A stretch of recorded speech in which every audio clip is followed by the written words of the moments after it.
Ram Ram sir, जय श्री कृष्णा। स्वागत है आपका भक्ति सागर ब्लॉग्स में। मैं रेखा आज आपके लिए अधिक मास की गंगा अवतरण की कथा लेकर आई।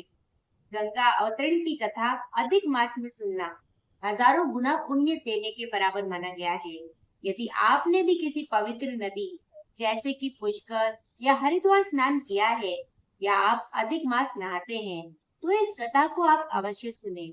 आज के युग में जैसे हम अपने पितरों को तर्पण करते हैं, उन्हें तृप्त करते हैं, उनके लिए दीपदान करते हैं, वैसे ही इतिहास में भी एक पोते ने अपने पूर्वजों की मुक्ति के लिए घोर तपस्या की और उस तपस्या से आज पूरा विश्व कृतार्थ है।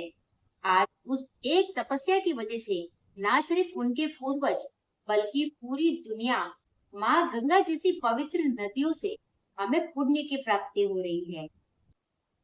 तो एक बार कमेंट बॉक्स में जय मां भगीरथी जरूर लिखें।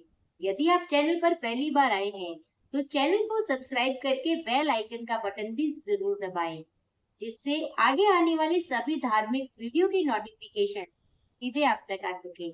इसी के साथ यदि कथा अच्छी लगे तो इसे एक लाइक देना न भूलिएगा। चलिए कथा शुरू करते हैं। ये कथा शुरू होती है त्रेता युग और सतयुग के संधि काल से। अयोध्या नगरी जो हमेशा एक प्रतापी राजाओं की नगरी रही है, वहाँ एक महान और प्रतापी चक्रवर्ती राजा हुए जिनका नाम था सगर। राजा सगर एक बहुत ही न्यायप्रिय और चक्रवर्ती राजा थे। उनकी प्रजा उनसे बहुत ही सुखी थी। उनका ऐश्वर्य चारों दिशाओं में फैला हुआ था। राजा सगर की दो रानियां थी, केशिनी और सुमति। सुमति से राजा सगर को 60,000 पुत्रों की प्राप्ति हुई।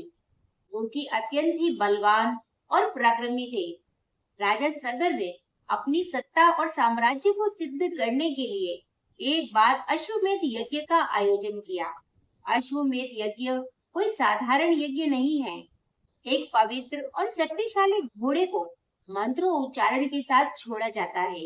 राजा के सैनिक उस घोड़े के पीछे पीछे चलते हैं और वो घोड़ा जिस जिस राज्य से होकर गुजरता है उस राज्य के राजा को या तो अयोध्या की अधीनता स्वीकार करनी पड़ती है, अन्यथा युद्ध लड़ना पड़ता है।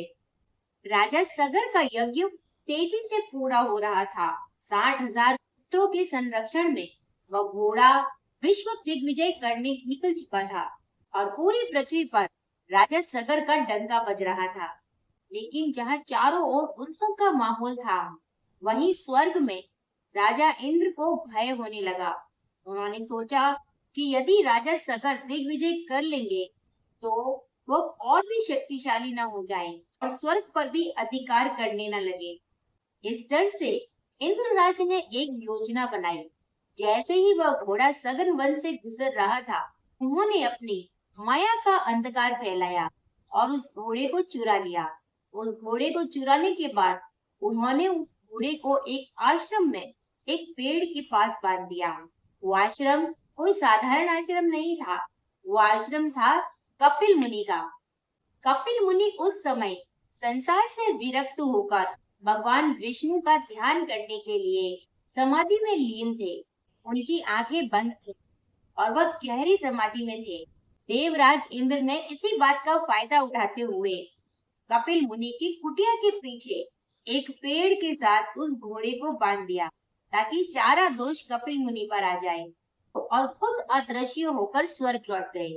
काफी लंबे समय तक जब घोड़ा ना लौटा, तब राजा सगर ने अपने 60,000 पुत्रों को आदेश दिया कि जाओ और जैसे तैसे उस घोड़े को ढूंढ के लाओ, चाहे धरती और पाताल एक क्यों न करना पड़े, कहीं से भी उस घोड़े को ढूंढ कर लेकर आओ। राजा सगर के आदेशानुसार उसके 60,000 पुत्र घोड़े की तलाश में वहां से निकल पड़े। उन्होंने पूरी पृथ्वी छान मारी, चप्पा चप्पा ढूंढा, लेकिन कहीं पर भी वो घोड़ा उन्हें नहीं मिला। अंततः वो पाताल लोक गए और पाताल लोक में वह उसी आश्रम में पहुंचे जहाँ की वह घोड़ा बंधा था। उस घोड़े को देखते ही उन्हें आशंका हुई। अपने घमंड के अहंकार में वह सब कुछ भूल चुके थे। पास में ही उन्होंने एक साधु को तपस्या करते देखा और बिना कुछ सोचे अपने अहंकार के घमंड में आकर उन्होंने उस साधु पर व्यंग करना शुरू कर दिया। उन पर प्रहार करने की भी कोशिश की। काफी समय तक उनके व्यंग सुनने के बाद कपिल मुनि अपनी गहरी समाधि से जागृत हुए और जैसे ही उन्होंने अपनी तपिश आंखों को खोला, उनकी अग्नि से 60,000 पुत्र वहीं भस्म हो गए और उनकी आत्माएं भटकने लगी। लंबे समय बीत गया, ना तो घोड़ा आया और ना ही 60,000 पुत्र। लंबे समय तक घोड़ा और अपने 60,000 पुत्रों को लौटा न देखकर राजा सगर को चिंता हुई और उन्होंने अपने पोते अंशुमन, जो कि एक बुद्धिमान और संस्कारी बालक था, उसे बुलाया और कहा कि अपने पिताओं और घोड़े की तलाश में जाओ, वे अभी तक क्यों नहीं लौटे। तभी अंशुमन ने अपने दादा के आदेश का पालन करते हुए पृथ्वी और आकाश सभी छान मारे। चप्पा चप्पा ढूंढने के बाद और वह अंत में उसी आश्रम में पहुंचा जहाँ की उसके पूर्वजों की राख की ढेरी लगी थी। वहां का दृश्य देखकर उसका हृदय कांप उठा।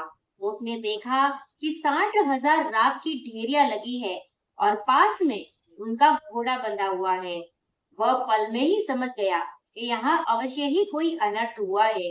अंशुमन ने अपने शस्त्र वहीं पर त्याग दिए और रोते हुए कपिल मुनि के चरणों में गिर पड़ा और प्रार्थना करने लगा। तभी कपिल मुनि ने अंशुमन की प्रार्थना और विनम्रता को देखते हुए उससे कहा कि तुम्हारे पिताओं ने घमंड में आकर मेरा अपमान किया, मुझ पर प्रहार करना चाहा, इसीलिए उनका अंत तो निश्चित था। उन्हें अपनी करनी का दंड तो मिलना ही था। अब उनकी आत्माएं अंत तक भटकती रहेंगी। अंशुमन ने रोते हुए कपिल मुनि से पूछा, ऋषिवर, क्या इनके उद्धार का कोई मार्ग नहीं है? तभी कपिल मुनि ने उस पर दया करके उसकी विनम्रता को देखते हुए अत्यंत ही कठोर मार्ग बताया। उन्होंने कहा कि स्वर्ग में बहने वाली देव नदी गंगा यदि पृथ्वी पर स्वयं आई और उसका पवित्र जल यदि इस राख को छुए तो इनकी भटकती आत्माओं को मुक्ति मिल सकती है और ये प्रेत योनि से छूट सकते हैं। केवल गंगा जल के स्पर्श से ही इनको मोक्ष मिलेगा। समय बीतता गया। राजा सगर और अंशुमन दोनों ने तपस्या की, लेकिन वे सफल नहीं हुए। इसके बाद आए राजा दिलीप।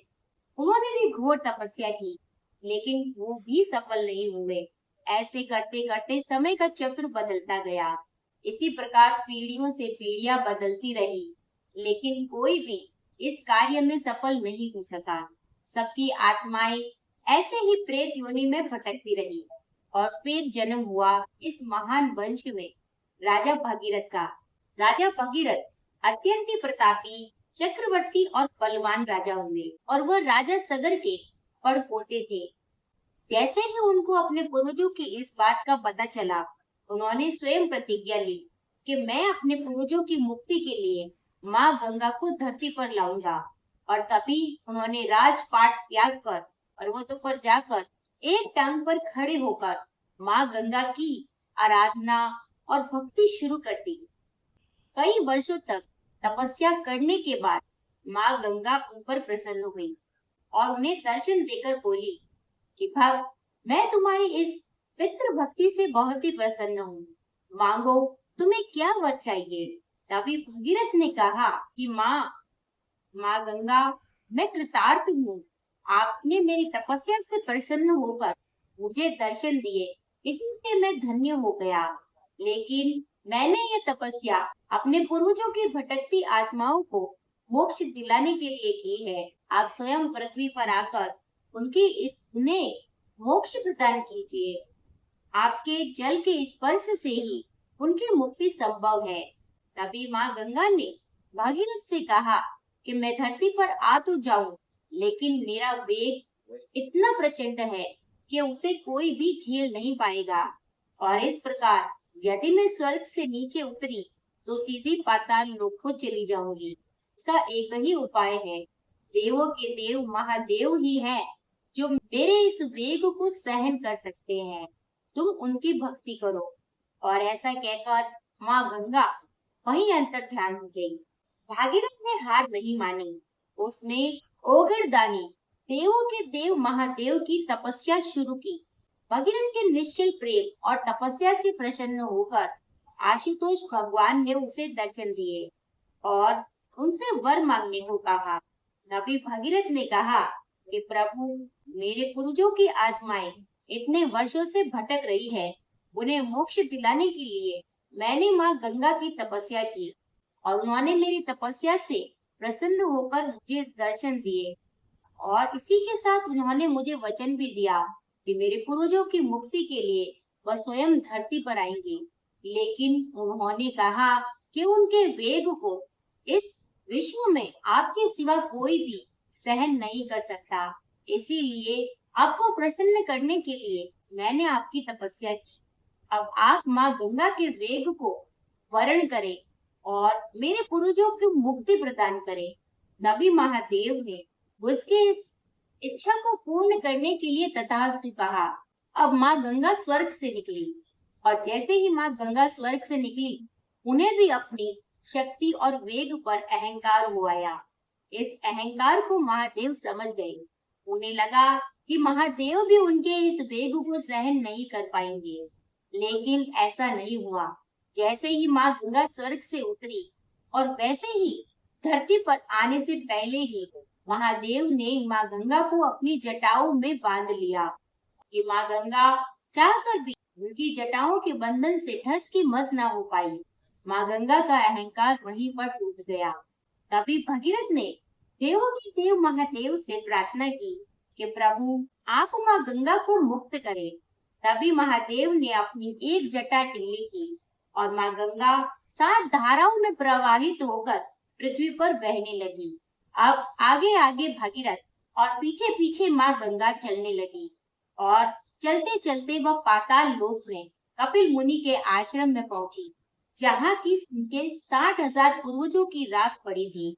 जैसे ही उस राख को गंगा नदी के पवित्र जल की धारा मिली, उन सभी में वहीं पर एक तेज प्रकाश प्रवाहित हुआ और सभी आत्माओं की मुक्ति हो गई। सभी वहां से निकलकर विमान में बैठकर वैकुंठ धाम को चली गई। सबको मोक्ष मिला। भक्तों, भागीरथ के इस कठोर तपस्या और प्रयास के फल से ही माँ गंगा का एक नाम भागीरथी हुआ।